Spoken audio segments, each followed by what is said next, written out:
another day, another delivery. Pasok na tayo. Lunes. Masama ang balad. Ako ang tatakbo ng office. Yun. Holiday pa naman. Kaya kalungkot. Pero okay lang yan. Lunes pa lang naman. So pwede ko pang abulin yun hanggang linggo.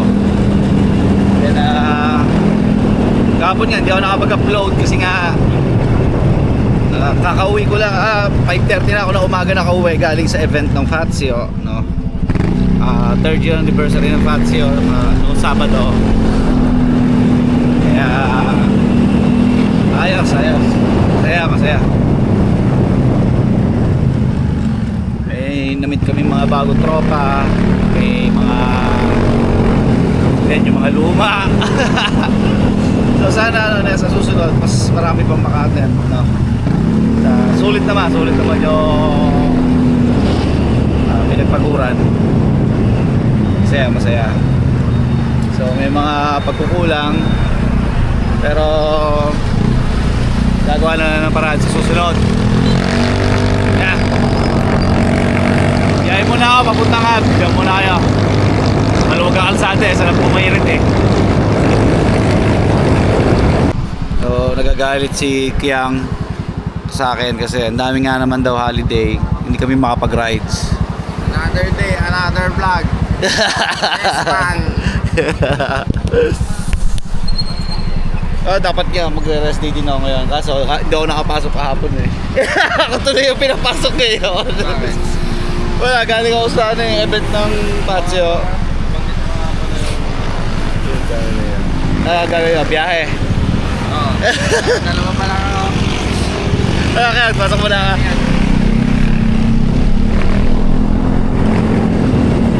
So yun na, ang daming holiday ng August pero hindi ako makapag-ride. Gets nyo? So sana next Monday. Dapat nga nasa Kibiang ako ngayon Diba? Kaso nga lang, ayun nga ang problema. Hindi ako nakapasok kahapon. So siyempre, bigayan tayo. Ewan. Mamaya na lang, sa area na. Holiday, maaga ako pumasok ngayon. Malog dito So ayun na nga, nandito na tayo sa area, no guys. Lunes, Merchak area. Siyempre, kakaunti ang parcel dahil kailangan kumuha pa rin ibang area. So all nagdag sa akin ay office ulit. At yun na nga, kasama ang palad National Heroes Day ngayon. So ano pa i-expect mo, no? So sana hindi ganun karami yung on hold natin, no? ng mga offices. So yun yan, no? Balita nga, no, sa Ninja Van, sa mga kapatid natin doon, no, na karamihan sa mga delivery hub nila ay nagsasarado, no? So base dun sa mga nabasa ko, nagkakaroon ng retrenchment ngayon si Ninja Van. Ano ba yung retrenchment na yan? So nagbabawas sila ng tao, nagbabawas sila ng expenses kasi nga hindi na sila kumikita siguro, no? So yung mga delivery hub na non-profitable na sinasarado na nila, pero hindi ko naman alam kung ano yung tunay na dahilan. Marami lang nadamay na na delivery rider na nawala ng trabaho. So sa mga kapatid ko dyan sa sa mga kapatid ko dyan sa Ninja Van, no, andyan pa naman ng JNT, no, Flash at ang SPX, no, Lazada, pwede nyo naman di-try. So apply lang na kayo doon, no?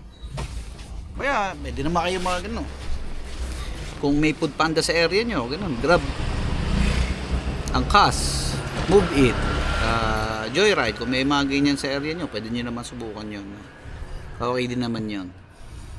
So Sa ngayon, sana ang hiling ko lang, no, yung mga nawalan ng trabaho, makahanap kagad, no. Iwan mo na to isang sako. So ito na yung mga sinasabi kong saradong office. So pagka mga ganito naman, wala na naman na kasi tayo magagawa kasi nga holiday. So maraming mga offices na hindi rin bubukas. Meron naman mga offices na bukas naman, pero wala, kung bumagsak ka tulad ko, sa mga katulad ko na may mga offices tas holiday, kung bumagsak ka, wala na tayong no choice, no? Bawi na lang sa susunod na araw. So alam naman yun ng mga rider na may dalang office, no? Talagang tatapat pa ng Lunes.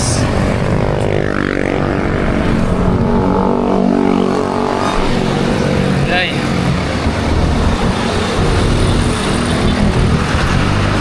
So far, 3 pa lang naman ang balik ko. Wala, ganun talaga. Deliver mo na ulit ako. So, nga pala yun, no, guys, no?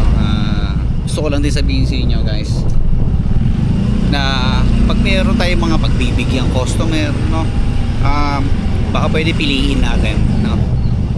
Kasi yung iba kasi mintis na pinagbibigyan, umaabuso, no? So hindi lahat pagbibigyan natin, tulad ko. Boss, pero ka ulit, dalawa.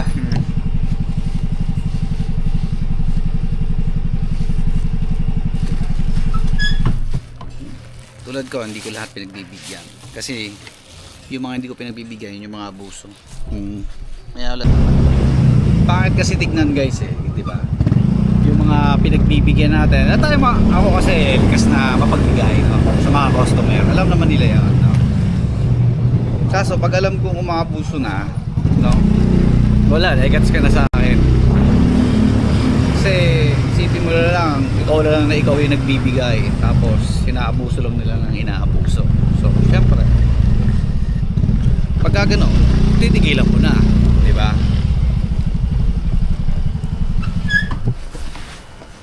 So kung tatanungin nyo naman, paano ba natin malalaman kung abuso ba yung customer? Siyempre, pagbibigyan mo sa umpisa, doon pala malalaman mo na. Pag sumablay sa una, huwag mo nang pagbigyan ulit.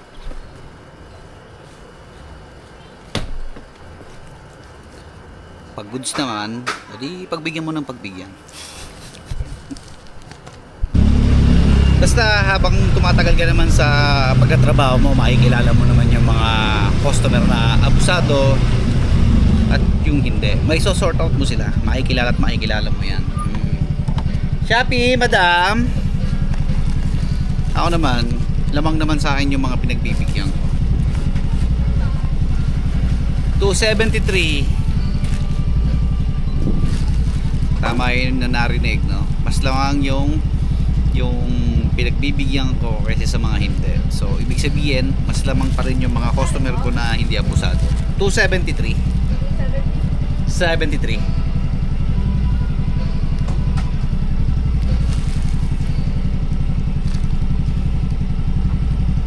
Mahirap kasi yun, no? Ikaw na lang lagi nagbibigay, tayo na lang lagi nagbibigay, pero syempre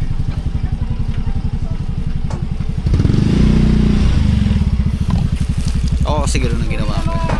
Okay lang yun, ikaw pa ba? Ay! Ay, nakakasya na ba? Oo. Sige, sige lang. Kala ko hindi eh. Magkano yan? 273. Maliit na bagay naman yan. Wala nga, COD, may isa. Oo, yung isa ba yan? Tapos, Tus- wala kang pick up? Ang pick up ko lang, mga return. Wala sa akin. Sige. Okay na yan. Okay na tayo, madam. Oh, salamat. Thank you. Ay, tulad no, ng customer na yan. Lagi ko pinagbibigyan niya. Kasi, hindi siya abusado. Plus, mabait pa. Diba? O, tingnan mo, nagbigay pa ng tip. Hindi na kinuha yung sukle.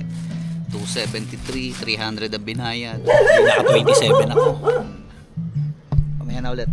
Basta alam nyo na naman na sa sarili nyo kung sino yung mga pagbibigyan at hindi. Matanda na naman na kayo, hindi ko na kailangan pa sabihin nyo, no, ituro pa, no. Example to.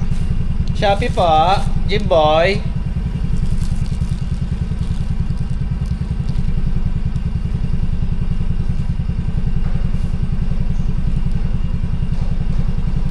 Ito, mali-mali address. Boss Jimboy. Boss, pakipalitan yung address. Kasi 949 po dito eh. Doon po ba kaya? Doon po yung 949. Papalitan na lang boss, hindi makarating sa susunod.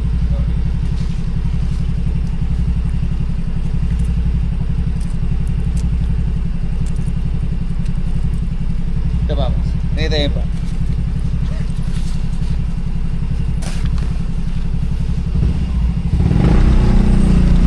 Yan, tulad niyan. Mali ang address niya. So naka-istorbo ko na ibang bahay. Ngayon, sa susunod at hindi pa rin niya pinalitan yung address niya, alam niya na mangyayari sa parcel niya. Oo, alam ko na doon na siya nakatira. Pero ang gusto ko sana, maitama niyo yung mali niyo, di ba? Maitama yung mali. Alam mo na pala, okay, nasabihan ka na mali yung address mo. Tama mo na. Wrong address, boss. Sa kabila pala. Ayun, tingnan mo. Yun yung nakatira dun sa address na nilagay nung mga nung bagong customer. So mali. Di ba? Ano nangyari? Naka-istorbo ko, hinabol pa ako. Kasi akala nila may delivery sa kanila. Pero mali lang pala yung address. Ayun, nakaya ako. Diba?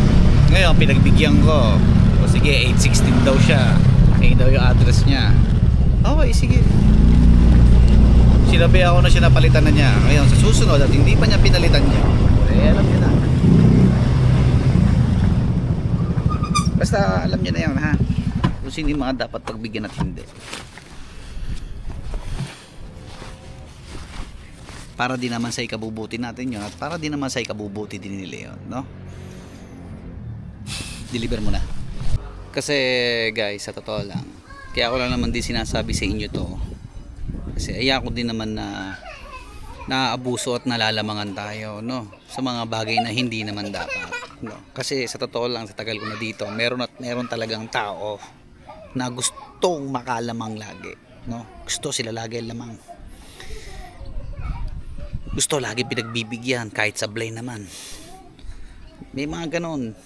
Kaya ako guys, yung mga ganon, tinatabla ko na yan, no. Kaya kayo sa mga bago, makikilala at makikilala nyo naman yan kung sino yung mga abusado at kung sinong hindi. Makikilala at makikilala nyo yan. Tulad na ito.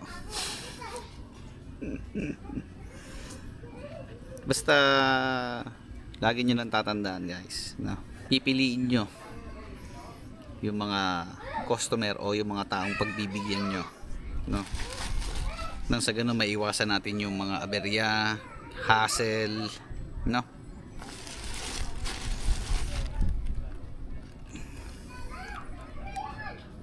Pag sablay, huwag nyo nang pagbigyan. Hayaan nyo sila.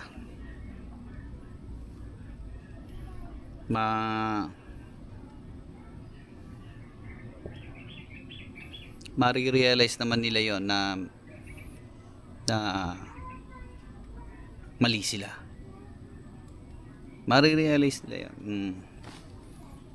Pero hindi lahat.